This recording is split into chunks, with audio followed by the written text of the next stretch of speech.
आप अगर हमारे चैनल से नए जुड़े हो तो हमारे चैनल को सब्सक्राइब जरूर करिएगा। पहले पार्ट में आपने सुना कि कैसे शैतानी लाशें उठकर नकुल के पीछे लगती है। नकुल अपनी जान बचा के भागता है। अब आगे वो सभी आदमखोर शैतान लाशें नकुल के पास गुस्से से घूरते हुए दौड़ी चली आ रही थी। उनकी भयंकर चीखें पूरे वातावरण में गूंज उठी थी। ऐसा लग रहा था कि नकुल को भी उन जानवरों की तरह फाड़ कर खा जाएगी।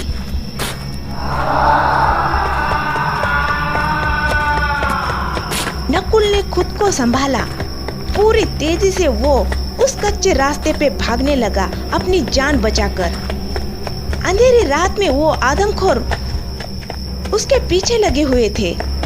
नकुल का बचना मुश्किल था। कुंतर कुंतर चिल्लाते हुए नकुल भागते हुए उसी जगह पहुंच गया जहां पर वो 3 कच्चे रास्ते मिले थे।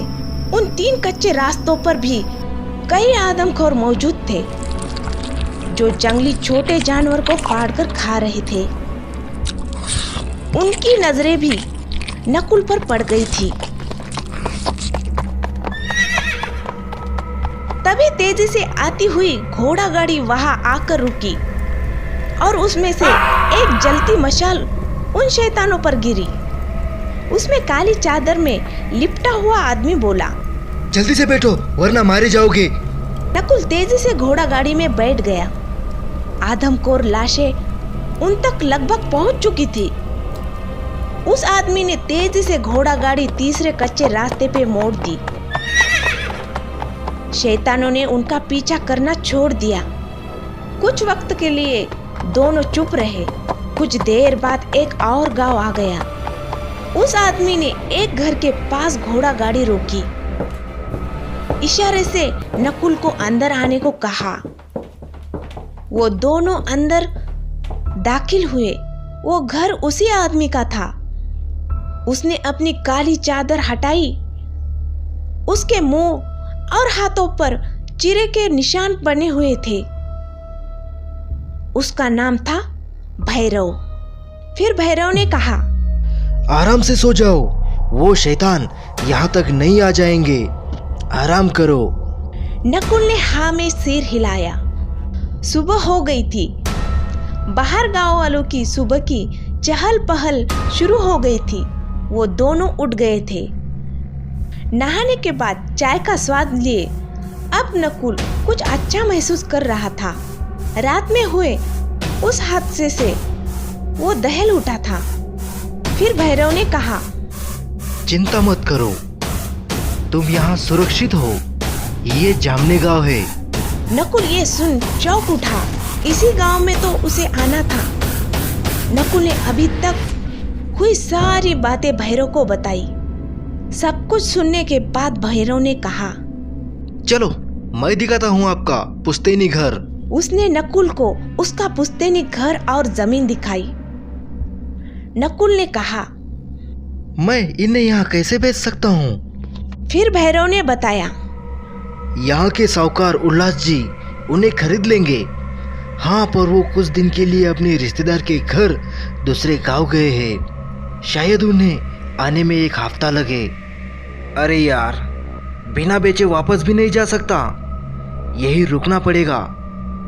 पर अब सिर्फ वापस जाने के पैसे बचे हैं। नकुल को इस तरह नाराज होकर देखकर भैरव ने कहा, फिक्र मत करो, मेरे यहाँ ही रहो।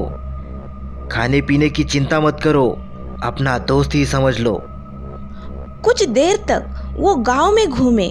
अपने दादा परदादा की पुरानी बातें गांव वालों से सुनकर उसे महसूस हुआ कि गांव आना और अपनों से मिलना भी कितना जरूरी है, जिसका आनंद मैंने आज तक नहीं लिया था।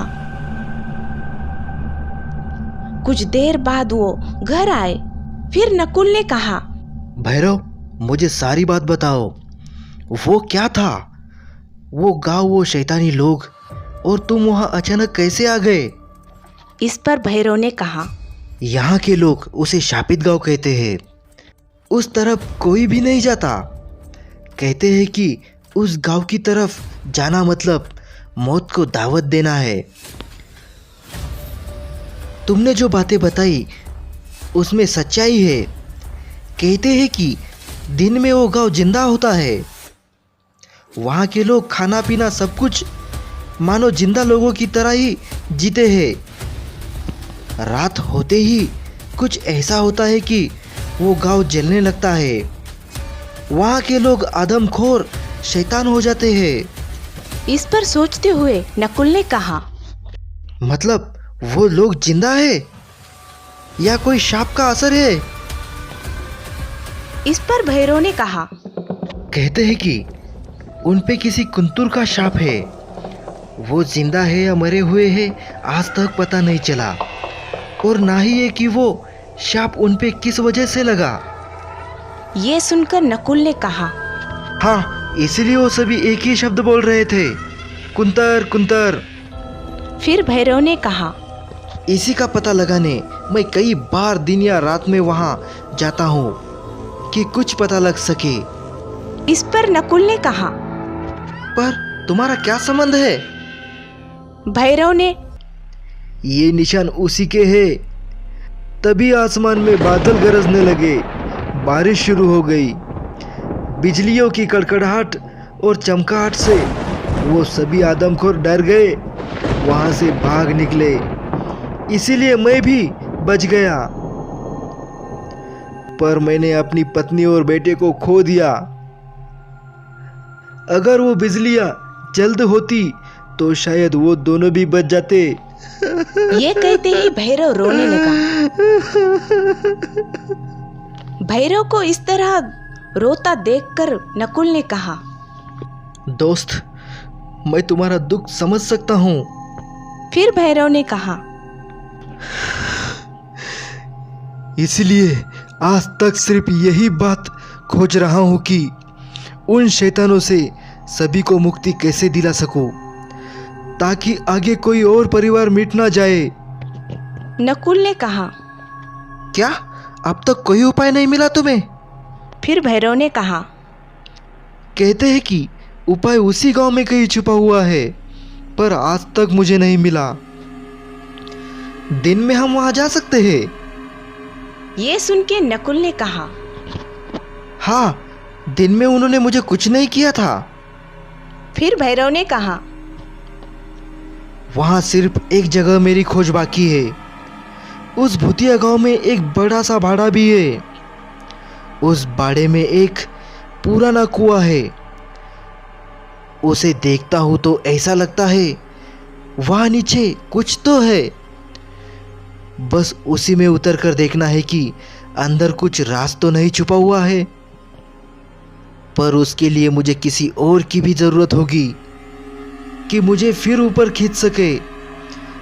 गांव से कोई आने को मानता नहीं, इसीलिए आज तक कुएं में क्या है वो जानना बाकी है। नकुल दोस्ती का हाथ बढ़ाते हुए कहा, दोस्त, मुझे अभी एक हफ्ता यहाँ रहना है। और दोस्त, तुमने मेरी जान बचाई है, मैं तुम्हारा साथ दूंगा। कल हम सुबह उस गांव में जाएंगे। इस पर भैरव ने कहा, नहीं, तुम्हारा परिवार है, तुम्हें खतरे में नहीं डालूंगा। फिर नकुल ने दोस्ती का वास्ता देकर कहा, देखो, दोस्त ही दोस्त के काम आते हैं। मैं जरूर चलूंगा, हम वो रात खोज लेंगे। फिर भैरव ने कहा, ठीक है, कल चलते हैं। क्या है उस भूतिया गांव का रहस्य? क्या उस भूतिया गांव का रहस्य मिलेगा? क्या नकुल और भैरव मुसीबत में पड़ जाएंगे? कहानी का अगला भाग सुनने के लिए यस के द हॉरर स्टोरी को सब्सक्राइब जरूर कीजिए।